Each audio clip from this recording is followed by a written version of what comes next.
ദാ നോക്കൂ, ഇയാളെ ശാരദയെടുത്ത് തിരക്കിയിരുന്നു. കണ്ട ഒരു കാര്യം പറയാൻ പറഞ്ഞു.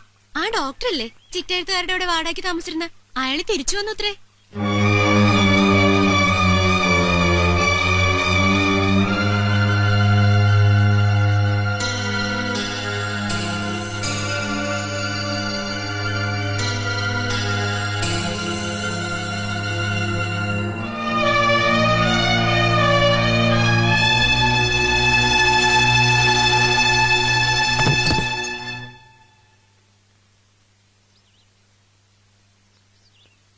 എന്നെ ആയിരുന്നില്ല പ്രതീക്ഷിച്ചത് അല്ലേ? ഞാൻ ആരെയും കാണാൻ വന്നതല്ല ഈ ആളൊഴിഞ്ഞ വീട്ടിൽ എന്ന് പറഞ്ഞാൽ അത് നോണ. നോണ പറഞ്ഞ് ഭദ്രയ്ക്ക് ശീലമില്ല. ശ്രമിച്ചാലും ഈ കണ്ണുകൾ അതിന് കൂട്ടു നിൽക്കില്ല. ഇരിക്കിഷ്ട. പ്രതീക്ഷിച്ചത് ഡോക്ടർ അരുണിനെയാണ്. പുള്ളി വന്നു എന്നറിഞ്ഞത് സത്യമല്ല. നിർദോഷമായ ഒരു കള്ളം ഏത് ശാരദ ടീച്ചർക്കും പറയാം. ഇനി ഇവിടെ ഒരു വാടകക്കാരൻ വരില്ല. കാരണം ഞാനത് വാങ്ങിച്ചു. പണം കൊണ്ട് എന്തെല്ലാം വാങ്ങിച്ചു കൂട്ടല്ലേ. ഒരു പെൺകുട്ടിയുടെ ഹൃദയം ഒഴുകി എന്തും. എനിക്ക് പോണം. പോവാം. ആദ്യമായി ഇഷ്ടമാണെന്ന് മുഖത്ത് നോക്കി പറഞ്ഞയാൾ വിവാഹം കഴിക്കാൻ സമ്മതം മൂളിയതും അയാളോടായിരുന്നു. അയാൾ ഇപ്പോഴും അവിടെ തന്നെ നിൽക്കല്ലേ, ഒരു വേദനയായിട്ട്. അങ്ങനെ വേദനയൊന്നുമില്ല. പിന്നെന്തിനാ വന്നു എന്നറിഞ്ഞപ്പോ ഓടിയെത്തിയത്? എനിക്ക് വേണ്ടി കാത്തിരുന്ന് വെറുതെ കാലം കഴിക്കരുന്ന് പറയാൻ. അവസാനമായി കണ്ട ദിവസം അത് പറയാൻ കഴിഞ്ഞിരുന്നില്ല. എനിക്ക് വേണ്ടി കാത്തിരിക്കണ്ടെന്ന് പറയാം, കൂടെ വരാൻ ഞാൻ ഒരുക്കോണെന്ന് പറയാം. അതൊക്കെ ഭദ്രയുടെ ഇഷ്ടം. ഞാൻ കൊണ്ടുവന്ന് മുന്നിൽ നിർത്തി തരാം ആളിനെ. ഞാൻ എന്റെ ശ്രമം തുടങ്ങിക്കഴിഞ്ഞു. എന്തിനാ ഇങ്ങനെയൊക്കെ ബുദ്ധിമുട്ടുന്ന? ഭദ്രയ്ക്ക് വേണ്ടി. അത്രയേറെ ഇഷ്ടമാണ് ഇയാളിനെ എന്ന് കൂട്ടിക്കൊള്ളൂ.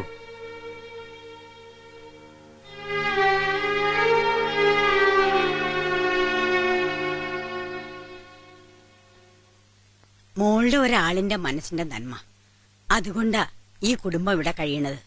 അത് മറന്നാ ആര് പൊറുക്കും? മോളെ ഇവിടെ വരെ വരുത്തി എന്ന് പറയണത് തന്നെ പാടില്ലാത്തായിരുന്നു. ഞാൻ പറഞ്ഞ അവള് തള്ളില്ല. ഞാൻ സമ്മതിപ്പിക്കാം അവളെ. ചെയ്തതിന് പ്രതിഫലം ചോദിക്കാൻ വന്നതല്ല ഞാൻ. എന്റെ അനിയന് വേണ്ടി അപേക്ഷിക്കാനാ. ഭദ്ര സമ്മതം പറഞ്ഞില്ല എന്ന് വെച്ചാൽ ചിലപ്പോ അവൻ ഇനിയൊരു വിവാഹത്തിന് തയ്യാറാവൂന്ന് പോലും തോന്നണില്ല. അവളുടെ മനസ്സിൽ ഇപ്പോഴും ആ ഡോക്ടർ ഉണ്ടെന്നാ സംശയം. അയാള് പോയില്ലേ ഏതോ നാട്ടില്? ചിലപ്പോ കല്യാണമൊക്കെ കഴിഞ്ഞിട്ടുണ്ടാവും. അതങ്ങനെ സീരിയസ് ആയിട്ടുള്ള ഒന്നായിട്ട് കണ്ടിട്ടില്ല എന്നാണ് അവള് പറഞ്ഞിട്ടുള്ളത്. അവളുടെ കഷ്ടപ്പാട് കണ്ട് ഭഗവാൻ അയച്ചതാ ഈ കുട്ടിയുടെ അനിയനെ. എന്നിട്ട് എന്താ ഇപ്പൊ അവള് മറുത്തു പറയണേ? എല്ലാരും കൂടി അങ്ങ് നിർബന്ധം പിടിച്ചാ ഭദ്ര സമ്മതിക്കും. ഒരു കാര്യത്തിലും അവളങ്ങനെ എഡമെന്റ് ഒന്നുമല്ല. ഞാനൊന്ന് കാണട്ടെ തനിച്ച്.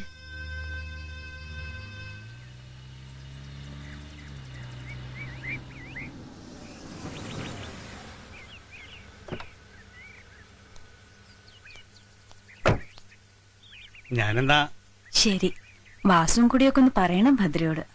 തീർച്ചയായും അത് നടന്നു കാണാൻ സത്യമായിട്ട് ഞങ്ങൾ ചിലത് ആഗ്രഹിക്കുന്നുണ്ട്. നടക്കും വാസു, അവൾ സമ്മതിക്കും. വയ്യാന്ന് തീർത്ത് എന്നോട് പറഞ്ഞിട്ടില്ല. ആ വാസുവേട്ടാ, നിങ്ങളെ തിരക്കി ആ അരുൺ ഡോക്ടർ 2 പ്രാവശ്യം വീട്ടിൽ വന്നിരുന്നു. കണ്ടാ പറയാൻ പറഞ്ഞു ഗസ്റ്റ് ഹൗസിലാ താമസം, രാത്രി വീട്ടിലേക്ക് വരുമെന്ന്. ആരാത്? ആ ഡോക്ടറാണോ? അതെ. അയാളിപ്പോ എന്തിനാ? വാസു അയാളെ കാണോ? ഉവ്വ്, അയാൾ ഭദ്രയെ കണ്ടാൽ എന്താവുന്ന? അതിനു മുമ്പ് വാസു കാണണം. കണ്ടിട്ട് പറയണം കൃഷ്ണനുമായുള്ള കല്യാണത്തിന് ഭദ്ര സമ്മതം പറഞ്ഞോന്ന്. അതല്ലേ നല്ലത്? ഉവ്വ്, ഞാനങ്ങനെ പറയാം. അവര് തമ്മിൽ കാണാതിരിക്കുകയും വേണം. പോയിക്കൊള്ളൂ, ഞാൻ വേണ്ടതുപോലെ ചെയ്തോളാം.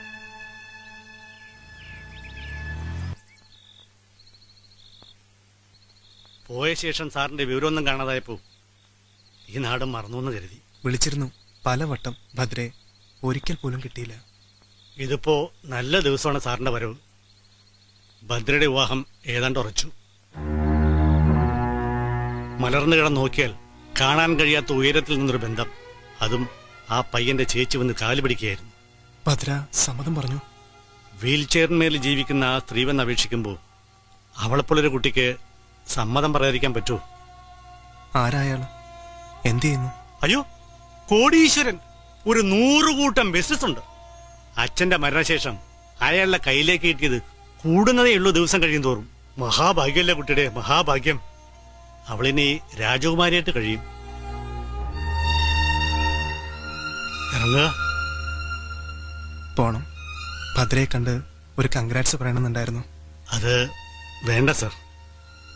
സാറിനിനി കണ്ടാൽ ഞാൻ പറഞ്ഞത്. ഓവ്, ഞാൻ പറഞ്ഞു എന്ന് പറയൂ. കാണുമ്പോ ഭദ്രയ്ക്കും ആ മഹാഭാഗ്യവാനായ ചെറുപ്പക്കാരനും വേണ്ടി ഞാൻ പ്രാർത്ഥിക്കുമെന്ന് പറയൂ. ഈ രാത്രി തന്നെ പോണം. ഒരുപാട് ദൂരമൊന്നുമില്ലല്ലോ. രാത്രി യാത്രയില്ലെന്നാണ്. ഓവ്, യാത്ര പറയുന്നില്ല.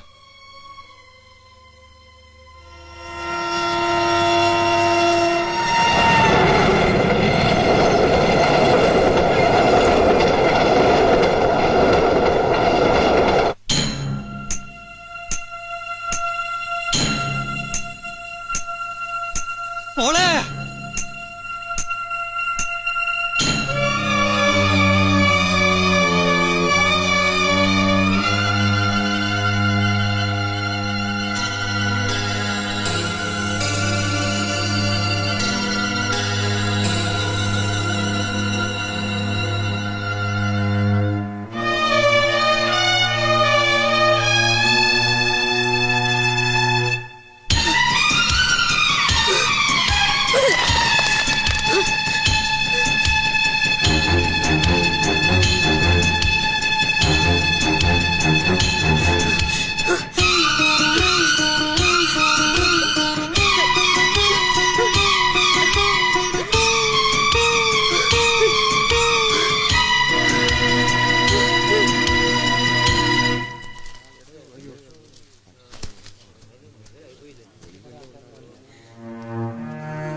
തീവണ്ടിപ്പാളത്തിൽ കൂടെ നടക്കുമ്പോ സൂക്ഷിക്കണ്ടേ?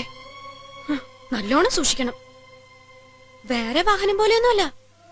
തട്ടണ്ട, ഒരു കാറ്റടിച്ചാ മതി. ഇനിയിപ്പോ ചിലര് പറയണ പോലെ വേണമെന്ന് വെച്ചിട്ട് പോയി നിന്നാണെങ്കിലോ? അതെന്തിനാ ഭഗവാനെ അങ്ങനെ ഒരു കടുങ്കൈ ചെയ്തേ? എന്നെ തോപ്പിക്കാനാണെങ്കില് ഞാൻ ജയിച്ചു നിൽക്കുവൊന്നുമല്ലല്ലോ. തോറ്റു തോറ്റു ജീവിക്കുന്നോളല്ലേ ഞാൻ. ഇഷ്ടമല്ലാന്ന് ഞാൻ പറഞ്ഞിട്ടേ ഇല്ല. ഇഷ്ടമല്ലാന്ന് തോന്നണ മാതിരി മിണ്ടാണ്ട് നിന്നിട്ടുണ്ട്. അതൊരു തെറ്റായ കാര്യ?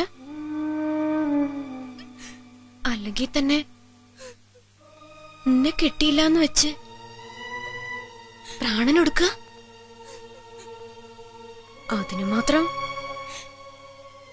എന്തു മഹിമയാ ഈ ഗതിയില്ലാത്തവർക്കുള്ളത്.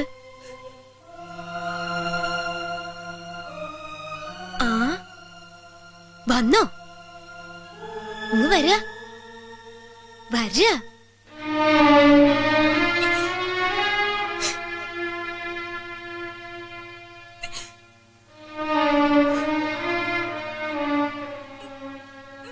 ആശുപത്രി പോയിരുന്നോ?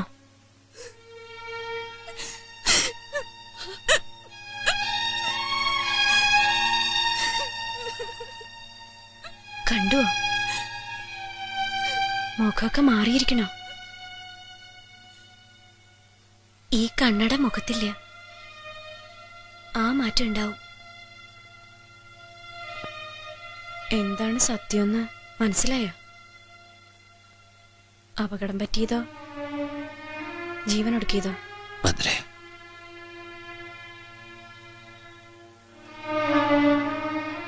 ഈ വെളിയില്,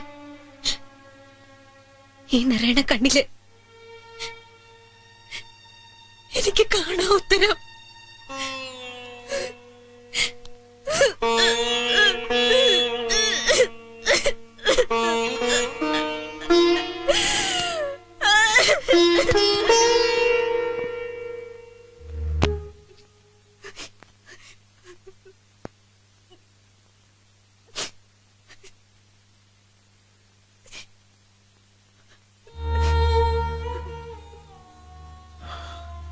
മതി ചേച്ചി, കരയില്ല ഇങ്ങനെ.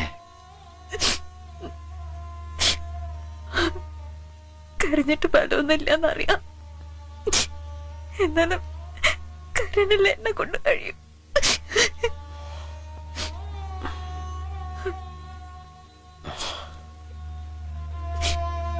അതിന് മാത്രം എന്ത് തെറ്റായിപ്പോ? വേണമെന്ന് കരുതി ചെയ്തല്ലോ. അതെടാ, വേണമെന്ന് വെച്ചിട്ട് തന്നെ. നീ ഇഷ്ടപ്പെട്ട പെൺകുട്ടി നിന്റെ ഭാര്യയെ കാണാൻ വേണ്ടി, അവളും നീയും കൂടി ജീവിക്കണത് കാണാൻ വേണ്ടി ഞാൻ നുണ പറയാൻ തന്നെ പറഞ്ഞു ആ വാസുവിനോട്.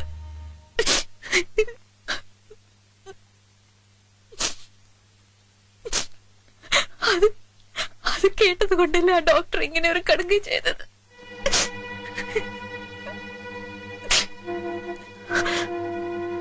ആർക്കും ആരെയും കിട്ടിയില്ല. ആ പാവം കുട്ടിയുടെ മനസ്സും തകർന്നു.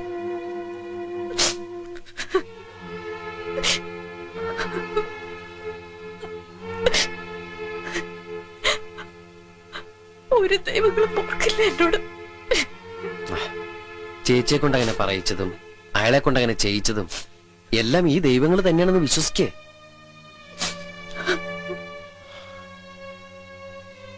ഞാനൊരു കാര്യം പറയട്ടെ.